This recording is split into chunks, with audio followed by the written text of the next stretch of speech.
자, 이번에는 안보 상황, 그리고 우리나라 야당의 안보 우클릭 경쟁 얘기 하나씩 나눠보겠습니다. 자, 오늘 북한이 무수단 미사일 발사했습니다. 지금 보시는 저 장면인데요. 6발 쏘았는데 다 실패하다가 이번에 6발째는 성공한 걸로 봐야 되는 거죠. 성공이라고 봐야 되죠. 우리 정부에서는 성공으로 인정을 안 하는데 예. 저는 일단 성공으로 좀 보고 싶습니다. 자, 원산 호도반도에서 오늘 발사했습니다. 오늘 새벽 5시 58분 아침에 했고요. 이건 공중 폭발했습니다. 그러나 두 번째 거 설명 좀 부탁드릴게요. 네. 자, 이게 저 자꾸 우리는 저기 공중에서 터지니까 실패했다라고 정부 쪽에서는 하는데 네. 그거 정말 위시풀 싱킹이고 그룹 싱크거든요. 정부하는 사람은 절대로 빠지면 말아야 되는데. 이거 공중 폭발하는 거 실패로 볼 수 없다는 얘기입니까? 예, 자, 북한이 지금 실패한 게 6번째거든요. 네. 근데 왜 쏘겠습니까? 쟤네가 저 미사일을 갖고 있는 게 현재 정보로는 30에서 50발로 알고 있습니다. 네. 그러면 지금 6발 쐈으면 몇 발 안 남았는데 네. 유사시에 쓸 수 있는 게 자꾸 줄잖아요. 네. 왜 쏘겠느냐? 그리고 거듭해서 폭발이 됐는데도 왜 쏘겠느냐? 이걸 체크해야 됩니다. 지금 400km까지 날아가서 저게 터진 거는요. 제가 미사일 하는 분들한테 몇 군데 전화해 보니까 네. 자폭시킨 거 아니야? 이런 얘기 많이 합니다. 자폭 가능성? 네. 자폭을 왜 시켰느냐? 처음에는 저게 하도 실패를 많이 해서 네. 미국에서 어떤 MD 시스템을 가동해서 레이저로 맞춘 거 아니냐? 이지스 하면서 스탠다드 미사일을 쏜 거 아니냐? 이렇게 많이 의심을 했는데 네. 북한이 저 각각의 미사일 처음 할 때는 조금 올라가고 차츰 멀리 가잖아요. 그때 실험한 목표가 있을 거예요. 목표만 달성하면 돼. 그다음에 계속 날아가면 2,000km 날아가니까 어떻게 됩니까? 일본 상공을 지나가거든요. 네. 그걸 일본이 이번에 패트리어트 팩3를 쏘겠다 그랬습니다. 네. 쏘게 되면 분쟁이 커지죠. 그러면 북한은 지금 핵실험 해놓고 지금 뭔가 다음 단계 준비하는데 일본이나 미국하고 마찰할 필요가 없죠. 그러니까 자기네 실험 목표를 달성하고 난 다음에 딱 국립폭발 시킬 가능성이 매우 큰데 네.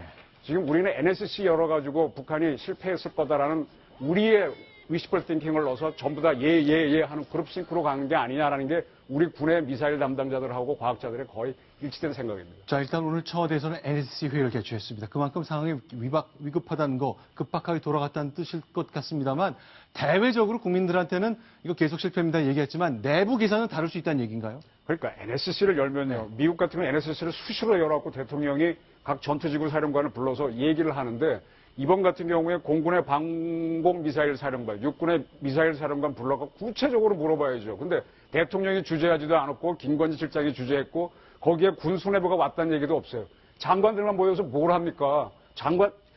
군인 육군 총장이 와서 자기 전문 분야는 모르는데 전문 미사일 부대장들이 와서 설명을 들어봐야죠. 그게 NSC 이런 식으로 열려면 뭐하러 여는 겁니까? 그래서 지금 우리 박근혜 정부에서 안보 시스템이 제대로 돌아가느냐 한번 의문점을 강하게 제기하고 싶습니다. 자, 1, 2, 3, 4자 모두 실패했다고 군은 설명했고 오늘 대외적으로는 일단 5번째까지는 실패했다고 단정적으로 얘기하지만 6번째는 그렇게 얘기하지 못하는 것 아닌가 싶은데 400km를 날아가면요. 저게 지금 네. 2단 로켓인지 뭔지 잘 모르겠는데 단분리가 됐다고 봐야 되거든요. 2단이면. 단분리 했는데 1단이 떨어져 나고 2단도 불이 붙었기 때문에 400km 간 거면요. 그 다음은 이게 스스로 터질 이유는 거의 없다는 게 미사일 전문가의 얘기입니다. 자폭시키지 않으면. 그러니까 단분리 실험을 성공했기 때문에 2천, 3천 가는 건 됐다라고 보고 불필요한 마찰을 줄이기 위해서 북한이 자폭시킨 거다 이렇게 보고 있습니다. 그래서 이거를 이런 관점에서 한번 NSC가 다시 검토를 했으면 좋겠습니다. 자, 그동안 그렇죠. 왜 자꾸 이렇게 하면 실패하면 다시 발사해야죠. 그러나 너무 간격이 짧기 때문에 실패했다면 뭔가 반성을 하고 크게 뭘 고쳐야 되는 건데 너무 간격이 짧기 때문에 고치지 않는 듯한 인상을 계속 받고 있습니다. 자, 훗날 확인되겠죠. 북한의 무수단 미사일 6번 쐈는데 우리 군은 대체로 실패했다고 설명했습니다. 훗날 누가 정확하게 설명했는지 한번 밝혀보도록 하겠습니다. 자, 또 하나. 지구 반대편에 이제 제네바에서는 유엔의 또 다른 본부가 있죠. 자, 저희가 유엔 영상, 제네바에 있는 유엔 그림 저희가 좀 보여드릴 텐데요. 이곳에서 오늘 남북 외교관 사이에 논쟁이 있었습니다. 김정규 기자. 자, 저 도시 유엔의 호숫가의 유엔 본부에 있었던 설전 좀 정리 좀 부탁드립니다. 오늘 제네바에서 열렸던 남북이 같이 함께 참가를 했던 유엔 인권이사회에서 벌어진 일인데요. 네. 북한의 그 서세평 대사와 네. 우리 측인 김인철 한국 대사 사이에 설전이 벌어진 거죠. 네. 그러면서 이제 이번에 그 식당 종업원들 귀순한 사건과 관련해서 한국 정보위원이 북측의 식당 종업원들을 납치했다라고 이제 서 대사가 주장을 했고요. 기존의 주장을 계속 반복했던 거죠. 기존의 주장을 또 얘기한 거죠. 그에 대해서 이제 우리 측 김인철 한국 대사가 억지 주장이다. 인도적으로 우리는 수용했을 뿐이다라고 네. 반박을 했습니다. 네. 그러니까 우리도 이제 반격을 했었군요. 아니, 당신들이야말로 해외 노동자 강제 노동하지 않느냐? 그러니 북한에 나와 있는 성분 좋은 중국에 나와 있는 노동자들, 여자 종업원들도 탈출하는 거 아니냐. 당장 중단하라고 압박했습니다. 예, 그렇게 하자 이제 또 서 대사가 또 터무니없는 소리 하지 말아라. 네. 김대중 후보 납치 사건 같은 일 되풀이하지 말라. 그러면서 우리 또 예전에 과거를 거론하면서 뭐 납치를 주장하고 네. 있는 거죠. 저럴 때는 김 대사께서 받아치시기를 최은희 납치 사건을 거론하셔야죠. 네. 그 홍콩 앞바다에서 보트를 동원해서 최은희 씨하고 신상욱 납치하는 사건이 있잖아요. 네. 납치는 그렇게 하는 겁니다. 김대중 납치 사건도 보게 되면 우리 네. 그때 중정 요원들이 호텔에 들어가서 태우고 배에 싣고 이렇게 오는 거잖아요. 네. 근데 이번에 12명이 그렇게 왔습니까? 자기 발로 자기 숙소에서 나오는 CCTV 부분 걸어 나와가지고 중국 정부가 신문해갖고 비자까지 다 내줘갖고 왔는데 그게 납치? 그렇게 받아쳤어야죠, 김 대사께서. 북한이 거론하는 건 1970년대에 있었던 중앙정보부가 주도했던 김대중 납치 사건, 일본 상황을 거론하면서 무슨 소리냐, 너희들 인권이나 자료하라, 납치야말로 너희들 특기 아니냐는 식으로 얘기했는데 많이 웃었겠습니다. 아니, 제대로 받아쳤어야 돼요, 김 대사. 아쉽네요. 자, 일단 뭐 민변이 개입해서 이 12명의 여성 종업원들, 북한에서 이른바 출신 성분이 좋은 분들인데 납치됐다고 주장을 하고 최소한 한 명이 사망했다는 주장 펴고 있습니다. 어쨌건 제네바에서도 이제 이 이슈의 국제화가 이어지고 있었다는 것 좀 볼 수 있습니다. 자, 그런데 안보 상황 민감하게 돌아가고 있죠. 북한의 핵실험, 인권 문제 계속 가중되고 있습니다. 그런데 길정 기자, 최근의 현상 보니까 야당에서요, 전과 달리 굉장히 우클릭하면서 안보에 관한 보수적 색채가 조금씩 더해지는 것 같습니다. 그렇습니다. 야당도 이제 수권 정당의 모습을 갖추자라는 그런 취지 아래 네. 비판만 하는 게 아니라 현실적인 접근을 하고 있는 거죠. 그래서 네. 더불어민주당 백군기 더민주 국방안보센터장은 네. 햇볕 정책도 재점검해야 한다. 네. 그리고 기존의 야당이나 뭐 시민단체 쪽에서 주장했던 천안함 폭침 사건 네. 이에 대해서 정부의 발표를 존중하겠다. 북한 소행이 맞다 그 얘기인가요? 그런 거죠. 일부 시민단체나 뭐 야권에서는 네. 아직까지도 자작서를 꾸미고 말을 하고 주장하고 있는 분들이 있지 않습니까? 네. 또 물론 또 지금 국민의당 비례대표로 이번에 국민의당 국방위 간사가 된 김중로 의원 역시 천안함은 북한 소행이다라고 명확하게 규정을 했죠. 자, 그런데요. 사실은 한국 사회에서 이른바 여론을 주도하는 분들 가운데도 무슨 소리냐? 도대체 무슨 근거로 천안함이 가라앉은 것이 북한 때문이냐라고 말하는 분들이 있었습니다. 문재인 후보도 4년 전 대통령 선거 때는 천안함을 폭침이 아니라 침몰이라고 묘사했었는데요.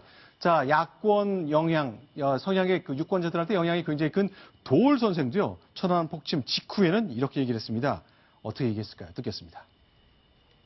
천안함 사태가 발표해서 개성장군처럼 남겨가지고 당당하게 국민들한테 발표하는 그 자세에서 그렇지 말아야 일본의 사무라이 같으면 그 자리에서 할복 자살해야 되는 자리예요.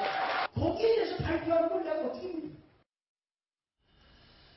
자, 일단 야당의 변화. 사실은 이제 2010년 천안함이 폭침됐을 당시에 우리 군을 필요하면 해야 됩니다. 그러나 북한의 소행이라는 것에 동의하지 않았는데 일단 1년 전에 문재인 전 대표가 북한 주장이 맞다고 이제 돌아섰거든요.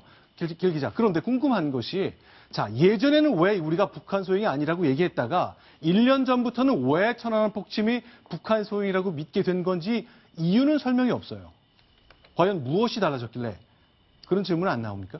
제가 답변할게요. 우리 네. 박근혜 대통령도요. 네. 안보를 얼마나 모르는 분인가 하면은 네. 대통령 선거 하기 전날인가 네. 유세하면서 우리 장병들 복무기간을 16개월로 줄이겠다고 선언했었어요. 네. 그래서 이럴 수가 있냐 그랬는데 당신이 대통령 돼서 보니까 되기 전에 바로 북한이 3차 핵실험했죠. 네. 당황해가지고 군에서 21기를 스톱시키자니까 그냥 따라갔습니다. 네. 그러니까 정치인들이 아까 저 김해광 사건처럼 그때 말을 막 하거든요. 네. 여야를 막 나오고 여기도 마찬가지입니다. 근데 막상 이렇게 차분히 듣다 보면은 내가 잘못했구나.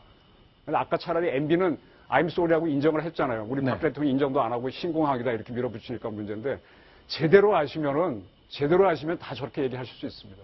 자, 일단 이제 우클릭 현상에 대해서 이제 여러 가지 정당 내부의 판단이 있을 것 같습니다. 야당 내에서 이거 아니다. 우리가 왜 이렇게 갑자기 천안함 폭침이 북한 소행이라는 거를 우리가 이렇게 돌아서야 되느냐고 문제 제기하거나 그런 목소리도 존재하긴 하죠. 뭐 일각에서 마음속에 있는데 얘기를 안 하는지 모르겠습니다만 공개적으로 그렇게 얘기하는 분은 요즘엔 거의 찾기 어렵고요. 네. 그리고 말씀드렸지만 야당도 이번에는 진짜 집권 가능성이 있다라고 희망적으로 내다보는 사람들이 많거든요. 그러다 네. 보니 수권 정당의 면모를 갖춰야 된다. 안정감을 찾아야 한다.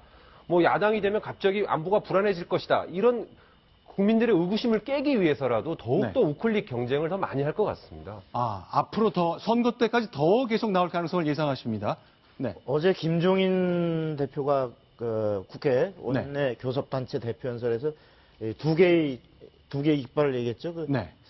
유능한 경제와 든든한 안보. 네. 이 두 개가 우리가 집권, 수권 세력으로 가기 위한 중요한 깃발이다. 이렇게 얘기했는데 그 중에 하나의 축이 바로 이 안보인데 지금 그 더불어민주당의 가장 취약점이라고 했던 안보에서 과거와 다른 모습을 보여야 어떤 집권할 수 있다 이런 것이 상당히 공감대가 이루어진 것 같습니다. 아마도 전당대회 지도부에서 누가 당권을 잡을지는 모르지만 이 기조가 완전히 다시 거꾸로 가기는 쉽지 않을 것이다 이런 생각이 듭니다.